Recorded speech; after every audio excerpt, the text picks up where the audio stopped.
All right, so let's keep talking about lead magnets because I think this is a fascinating topic. So when it comes to naming your lead magnet and coming up with that kind of name and branding and everything, Nicholas, how do you go about naming your lead magnets?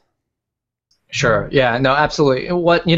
This actually happened by accident because what we were doing was we were trying to generate leads for a client, offering a lead magnet out to the marketplace, and the lead magnet in that particular situation was called "How to Get High-Paying Clients." Now, it's kind of pretty straightforward. It's in your face. It explains exactly what the lead magnet is, but we were getting lead cost at a price that I wasn't so happy with. And so I was racking my brain around, and we had tried new targeting things. We had tried new ad copy. We had tried all sorts of stuff, and we really just couldn't bring down that lead cost down.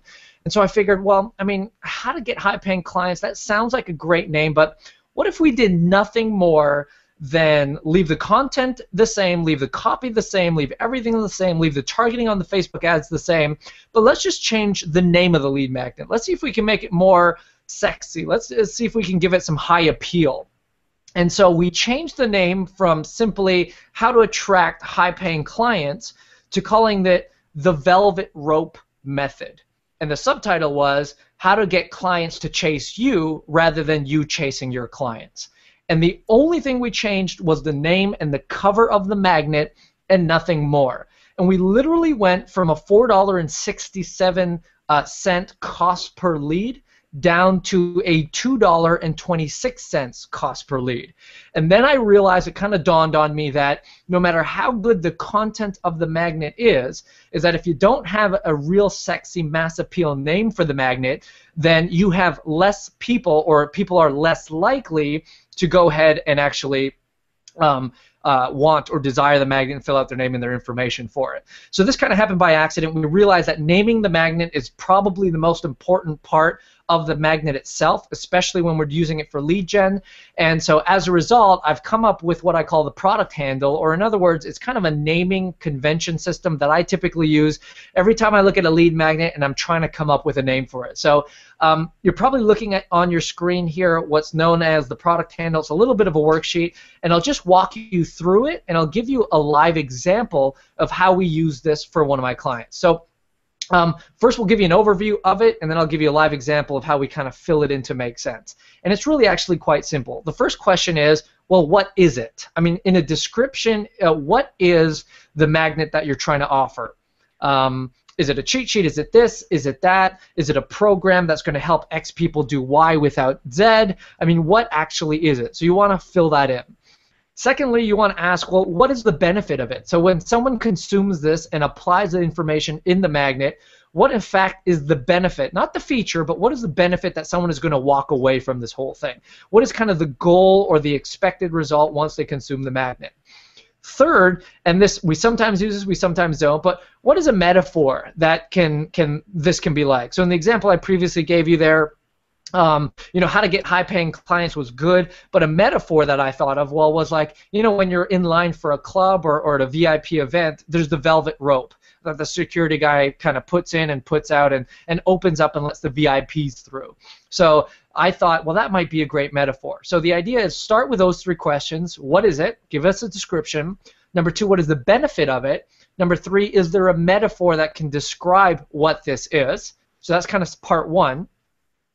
And then part two would be to start to think about, out of all these words that we're putting out there, so if we're describing what it is, and we have a whole bunch of words in the description, and we have a whole bunch of words in the benefit, and a whole bunch of words in the metaphor, let's kind of circle some of the key words that can apply here. So let's give a real-life example. One of my clients is a guy by the name of Chris Brown, and he has a great lead magnet called the Tribal Retention System. And this magnet is specifically designed for personal trainers or fitness gym owners who are looking to retain clients longer in their business. So when we ask, well, the description, what is it? Well, this particular thing for him is a program to help trainers keep their clients longer, right?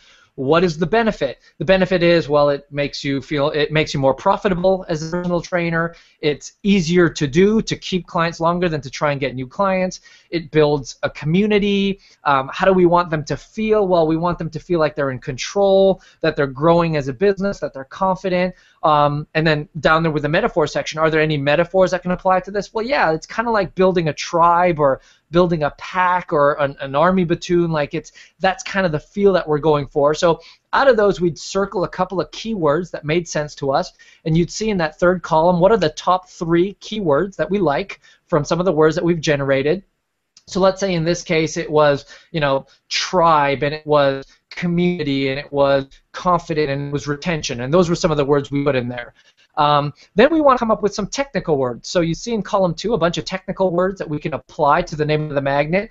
So what is it? Is it an advantage, an analysis, an approach, an audit, a blueprint, a cheat sheet, a formula, a game plan, etc.? And we want to pick, a handful of those that we think can work, and then really kind of slice and dice. And so we start kind of mucking around with it, and we see, well, what can work here? So in this case, we'll take a couple attempts at it, and so maybe in this case, where we came up with the tribal retention system, we can say, well, we always want to start with the. As you can see, the final version in the bottom right there is we always want to start with the. And then, well, the community guide. Well, no, that doesn't really make sense, so we'll try something else.